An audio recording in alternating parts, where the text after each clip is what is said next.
Como todas las semanas tenemos en nuestro living al señor Pacho O'Donnell. Muchas gracias por venir, Pacho. Estamos en plena temática Chaco.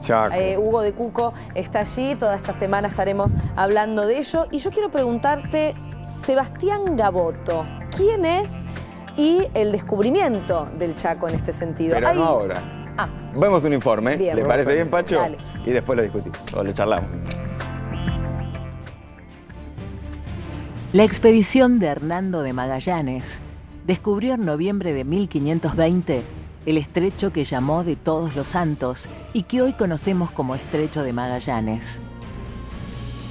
Se probaba que era posible viajar a las Indias, el territorio que había buscado en vano Cristóbal Colón.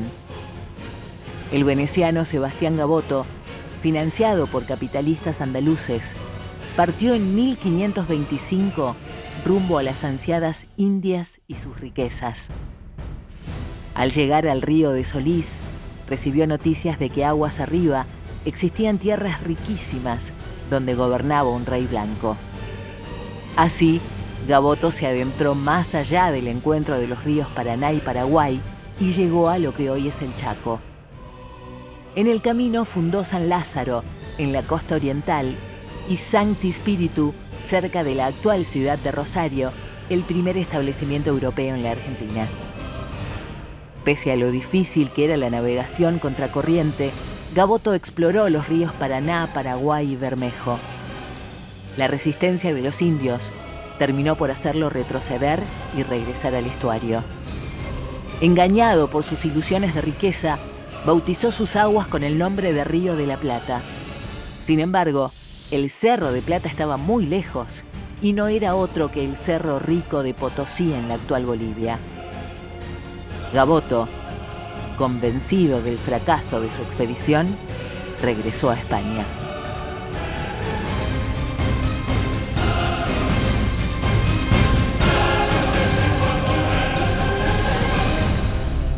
Bien, ahí, bueno, Pacho, veíamos un poco este informe y en principio preguntarte qué es esto de la leyenda del Rey Blanco.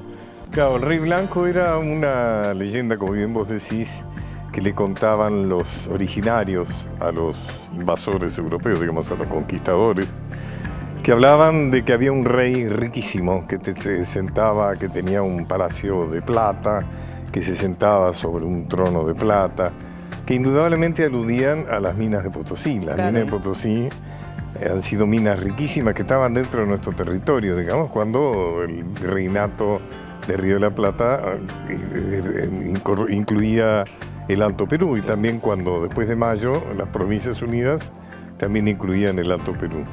Entonces, lo interesante fue que Gaboto, que tenía...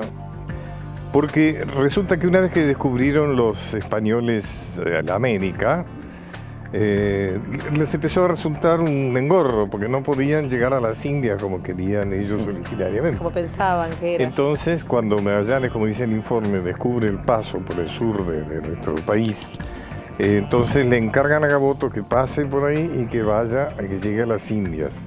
Y lo financian unos sponsors, diríamos. Andaluces. Andaluces, exactamente. Pero Gaboto, atraído, digamos, por estas leyendas extraordinarias de este lugar tan rico, recalculó. Abandona. Pero recalculó y dijo, bueno, no, vamos a ocuparnos de esto porque esto me parece que es mucho más atractivo que aquello, andar ahí por ese tormentoso estrecho y demás.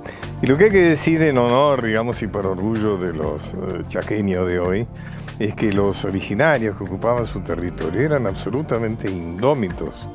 Y así como no dejaron pasar a Gaboto y no dejaron pasar a ninguno de los conquistadores que se aventuraron por ahí, recién pudieron ser reducidos en tiempos de Roca, ¿no? Prácticamente coincidente con la campaña del desierto, ¿no es cierto? O sea, esos tiempos. Recién entonces, digamos, los blancos, ¿no? Los cristianos, todo entre comillas, como se les llamaba, pudieron entrar en el Chaco y de alguna manera adueñarse de esa región. ¿Y qué pasó con Gaboto? Porque él después, cuando volvió a España, fue juzgado, fue apresado.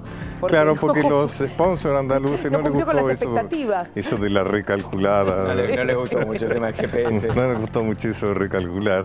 Y entonces le hicieron un juicio por no haber cumplido con aquello por lo cual habían pagado, habían financiado toda una flota y un ejército, la tropa y demás, ¿no? Así que terminó preso durante un tiempo bastante largo, ¿no? Bien, y hablaba bastante de las minas de Potosí. ¿Cuál es la influencia actual sobre la Argentina? Las minas de Potosí han sido extraordinariamente influyentes. Primero eran, pues eso decía, el cerro, o sea, no estaban abajo, estaban arriba, o sea, estaban en superficie. Y eran de una plata purísima, ¿no? Y ahí, bueno, se inmolaron decenas de miles de originarios, ¿no es cierto? Fue una explotación salvaje. Financió, la plata de Potosí financió guerras europeas, financió casas nobiliarias, ¿no es cierto? Inclusive provocó una gran crisis económica en España por la gran cantidad de plata que afluyó, ¿no es cierto? Pero fíjate vos que era tan importante que, esto se sabe poco, pero Garay funda Buenos Aires para el contrabando de la plata de Potosí. En Buenos Aires nace para el delito, nace para el contrabando. Bueno, puedes sacar las inferencias que quieras de eso. Porque era riquísima más la vía tradicional que era por el Pacífico, cruzar el estrecho de Panamá, volver a embarcar, pasar el Atlántico Norte lleno de tormentas, además lleno de piratas ingleses, etcétera. En cambio, desde Buenos Aires, en una vía directa en diagonal, se llegaba a algún puerto clandestino también de España. Río de la Plata se llama por eso, porque acá se comerciaba la plata, no por el color a plata que puede tener el río, sino por... Es más romántico. Por eso. Y después fíjate vos que nos llamamos República Argentina. Argentina, saben qué quiere decir de plata. Somos República de Plata. Y somos República de Plata porque las minas de Potosí estaban dentro de nuestro territorio hasta que Bolivia se independiza de nosotros en 1825, creo que fue. Y cuando vos me decís, si yo te digo, mira, préstame plata que tengo que pagar, o dame plata, no tengo plata, ojalá tuviera más plata, estamos hablando de Potosí. Hasta inclusive la capital de la provincia de Buenos Aires, La Plata, que se bautiza así mucho tiempo. Después, por supuesto, tiene que ver también con esta historia semántica, ¿no? Claro, cómo llega hasta nuestros días. La Plata.